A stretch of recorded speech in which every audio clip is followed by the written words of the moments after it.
Jesse Lee Show. Oh, oh. Jesse Lee Show. Oh, oh. The Jesse Lee Show. Oh, oh. The Jesse Lee Show. Jesse Lee Show. Hey, it's me, Jesse Lee, and thank you so much for pressing play on the podcast. I know you got a lot of options for your podcasting pleasure. I appreciate you choosing this show. Each week, I read your comments, questions, and hot takes about what's going on in the music world, the biggest music news stories in rock and metal, and we get together, we go over them, try to make sense of this big, scary world out there. If you're new around here, please make sure to bang your head on that follow and subscribe button, and you can also find me at Jesse Lee on TikTok and Instagram. That's where I take a lot of these questions and hot takes every week, and you can also just drop comments in the Spotify and YouTube section as well, and I'll read those. I'll read it all. Moving on, let's see what you sent in this week. Metal is dead is a terrible take. The old style may be less popular, but the entire genre isn't dead, and people need to realize that music needs innovation in order to stay alive. You can't copy Sabbath and Maiden riffs forever. So yeah, this is in response to Rick Beato's video he made asking where have all the metalheads gone. And in this video, he compared the streaming numbers of bands like Metallica, AC/DC, Black Sabbath, like some legacy bands, to newer bands like Bring Me the Horizon, Sleep Token, Pierce the Veil, which right away is pretty divisive because if there's one thing that metalheads love to argue about, it's whether or not a band is really metal. So are you ready for me to take Rick down? You want me to call him a boomer? Say he's an old man that yells at clouds? Well, I'm not going to do that. I'm not going to do that because I actually respect Rick far too much, and he's honestly forgotten more about music than I'll ever know probably. But I will say I do disagree with a lot of what he says in the video. Really comparing bands like Metallica and Black Sabbath and AC/DC to these newer bands isn't really fair because they had a 30-year, 40-year head start on some of these bands. Obviously, they're going to have a larger fan base. And when we're talking about streaming numbers, these bands aren't just being listened to by metal and rock fans. You know, these legacy bands that have been around forever have also had their music used in movies and TV shows and commercials for the last 20 or 30 years as well. Like, you can't tell me Motley Crue hasn't gotten hella streams from the Cobra Kai soundtrack. And then also, I think there's other metrics to take into account. You have to look at YouTube numbers. I mean, every time a band like Electric Callboy or Falling Reverse drops a music video, it gets over 1 million views overnight almost, and then it always ends up on the top trending lists of the top YouTube videos right next to all the other pop and hip hop and country artists. One thing that you cannot argue is that these bands definitely have more streams now than they did in the 80s. Metal is pop now. I don't personally find the mainstream metal stuff to be very interesting. I'm sure there are great bands that are making great music, but the majority of what I'm hearing sounds like overproduced pop metal. I mean, that's really nothing new because like the mainstream rock and metal world has always been a little poppier. It's always had a little bit more of a gloss to it, right? I mean, think about glam metal. Do you think when Poison came out, metalheads were like, holy shit, this is heavy. This is some heavy stuff. Or like when nu metal came out. How many metalheads crapped and dunked all over Limp Bizkit? Now they're eating their chocolate starfishes because Limp Bizkit's back on top, baby. But at the time, they were getting ripped on plenty by quote-unquote real metalheads.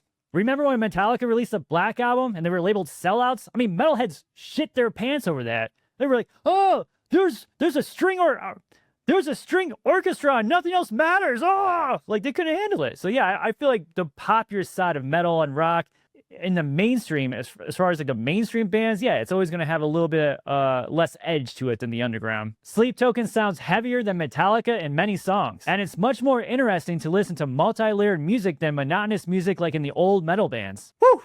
So brave. Very bold of you to say this in a public comment section with a lot of metalheads looking on. I will not say that Sleep Token is heavier than Metallica because I'm not ready to have that fight today, but I will point out that there are Sleep Token songs that have a lot of screaming in them, and I don't think any Metallica songs have screaming. Does James Hetfield yell? Of course. Does he shout? Absolutely. Does he yelp? Definitely. He even growls, but he doesn't really scream. Now, screaming isn't the only indicator of a song being heavy, but I think if, Tate and Cray Cray released a song where she's screaming over distorted guitars, you might be like, oh, that's kind of a metal song, right? Again, not saying Sleep Token is heavier than Metallica. I'm just saying, I can see some of those, I can see your argument on that one. What Rick Beato got wrong is that Gen Z isn't starting bands. There's a lot of amazing bands that have been started lately by Gen Z, but just not that many metal bands. Gen Z really likes shoegaze, emo-core, indie rock, and hardcore.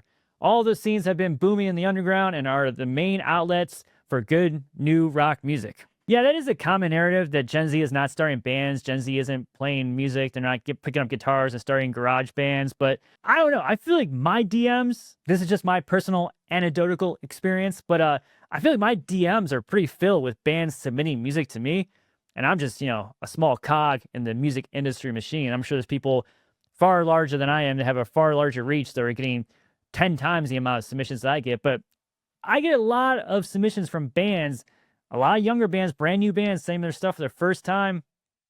And I mean, those bands are coming from somewhere. They're not just sprouting out of thin air. They're young kids starting bands.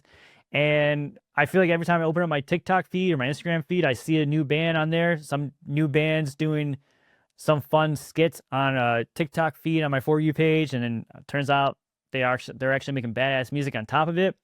Now, that's all to say, I think there can always be more. I think there's a lot of people feel like there's too many bands. Like they might feel like there's too many podcasts, but I don't agree. I think we need more bands and more podcasts, mostly mine. But yeah, I think that idea that there are no young kids starting bands is not entirely true, but it is probably less than it used to be. Metal will never die. Just because it isn't mainstream doesn't mean it's dead. Metal was never mainstream. Yeah, it was always my understanding that rock and metal was meant to be counterculture. It was supposed to be rebellious. It was supposed to go against what was cool and what was mainstream. I mean, even when I was a kid, everyone, for the majority was listening to NSYNC, Backstreet Boys, Eminem, Ja Rule. Really dating myself here. But, my friends and I were listening to System of a Down and Korn and getting made fun of for having those little twisty spikes. You remember that spiky hair where you twist it up in those sections? Maybe my editor can put a photo on the screen of what I'm talking about. I had those. Had the big baggy Jinkos to hide my Walkman in, right? Yeah. But yeah, I don't think the cool kids were ever listening to rock and metal, really. I feel like now, more so than ever, the cool kids are listening to rock and metal because of TikTok and Instagram, everyone's For You page exposing them to new metal adjacent bands. MCR not being on the Billboard list is disastrous. They made 3 of the best albums in the 2000s and became a staple of the entire genre. The fact that they aren't on here, but Paramore are, is insane. And I like Paramore. I like Paramore too. Yeah, Billboard dropped their list of the top 50 rock bands of all time. And of course, this list is created by their staff, so it's subjective. It's up to their personal opinions. I'm not going to go through the entire list, but we'll go through the top 10 real quick. 10, Nirvana. 9, Black Sabbath. 8, Sly and the Family Stone. 7, U2. 6, Fleetwood Mac. 5, Queen. 4, Pink Floyd. 3, Led Zeppelin. 2, The Rolling Stones. And 1, The Beatles. I posted a whole list on my TikTok and Instagram at Jesse Lee. I have a nice little graphic up there, actually. You know who else liked the graphic that I made? Was Tom Morello of Rage Against the Machine and Audioslave fame. That's right. Tom Morello shared my graphic that I made for the top 50 songs on Billboard. The only problem is he cropped out my watermark. He cropped out my name. He took my graphic and he cropped it so you can't see my logo. Why? Why, Tom? Why, Mr. Morello? Why couldn't you have left my logo on there when you shared it? It's not my, first of all, it's not my list. I didn't make the list, so I really don't have any stake in it. I did copy and paste the names and the order and format it nicely and put on a nice little backdrop, okay? I did put a little bit of graphic design into it. You could have left my logo on it, man. All I'm saying is, Mr. Tom Morello, you can fire up your own Canva account and put it in there next time, okay? You don't have to use my image and not credit me. I think it's a dick move. That's all I'm saying, Tom Morello. I don't know. I just don't know why you had to crop me out. But I'm not upset about it. I don't care. It doesn't bother me. Not phased at all. Not to be this person, but the Beatles should not be number 1. I feel like throwing the Beatles on there is sort of a cop-out. I feel like even the people that hate the Beatles will understand you putting the Beatles at number 1. I feel like it's an easy one to throw in. Like, it's kind of like a, even people that hate the Beatles are going to be like, well, okay, I get it. It's the Beatles. So I feel, yeah. Jimi Hendrix Experience, Iron fucking Maiden, Rush, Soundgarden, Tool. Well, you had me until Tool, Shane. I agree with you up until then. The Offspring, Avenged Sevenfold, Linkin Park, Limp Bizkit, Slipknot, Killswitch Engage, My Chemical Romance, Deftones, all missing, dog. Overall, I don't have a lot of complaints with this list, but there is a severely disrespectful lack of Limp Bizkit on it. And actually, there's no new metal at all on this list, which is crazy to me. Not having Alice in Chains is a war crime, bro. Yep, I agree with that. Definitely should have put Alice in Chains on there. Metallica at 12 is wild. I guess we'll just be happy that Metallica made the list at all, right? The fact that Nirvana is on this list is whack. You're whack. All right? Come on.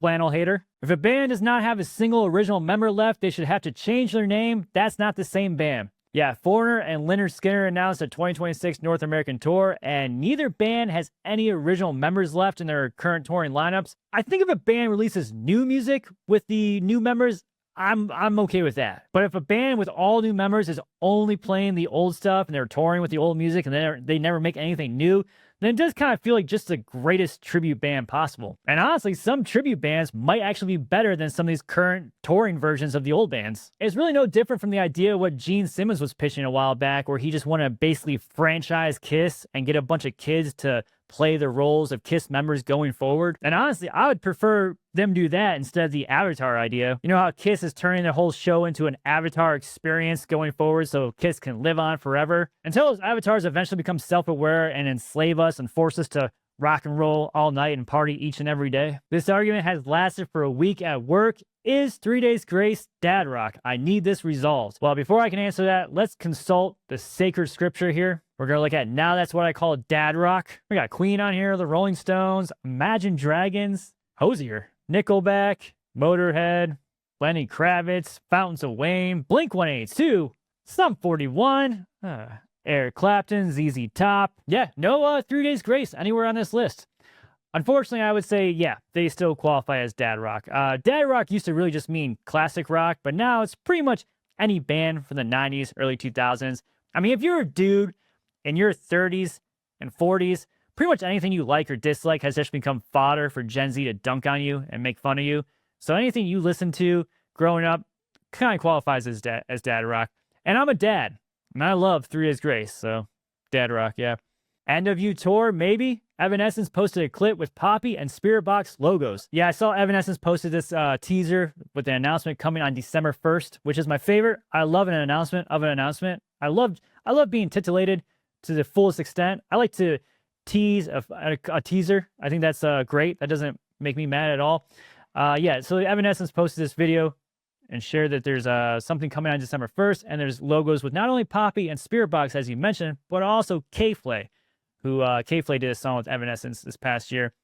So yeah, it could be a tour. I mean, we talked about this not too long ago, how the Mayhem Festival was planning on rebranding and coming back as Miss Mayhem with an all-female lineup, or at least every band was going to have a female singer in the band.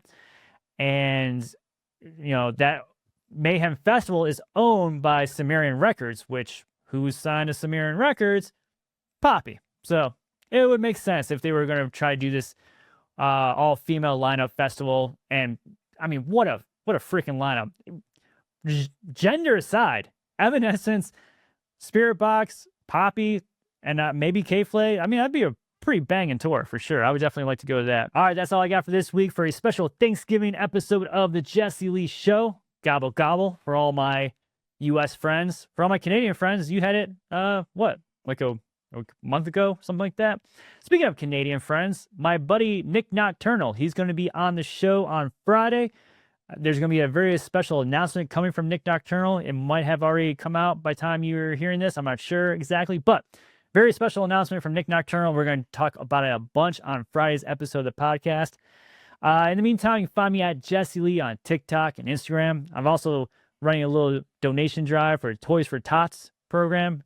I'm trying to make sure no kid has a shitty Christmas. Make sure every kid gets a present under the tree. I'm going to do my part. I donate every year personally, taking toys to these donation boxes because I'm a good person, despite what you read about me on the internet. But yeah, I want to invite you to get in on it with me. So yeah, I have a link on my social media for the Toys for Tots donation drive if you want to get in there and get in on that. Also, hear me on SiriusXM Octane this weekend as well. And above all else, make sure to share this podcast episode with somebody that doesn't suck. All right? Take it easy now, and bye-bye. Jesse Lee Show. Jesse Lee Show.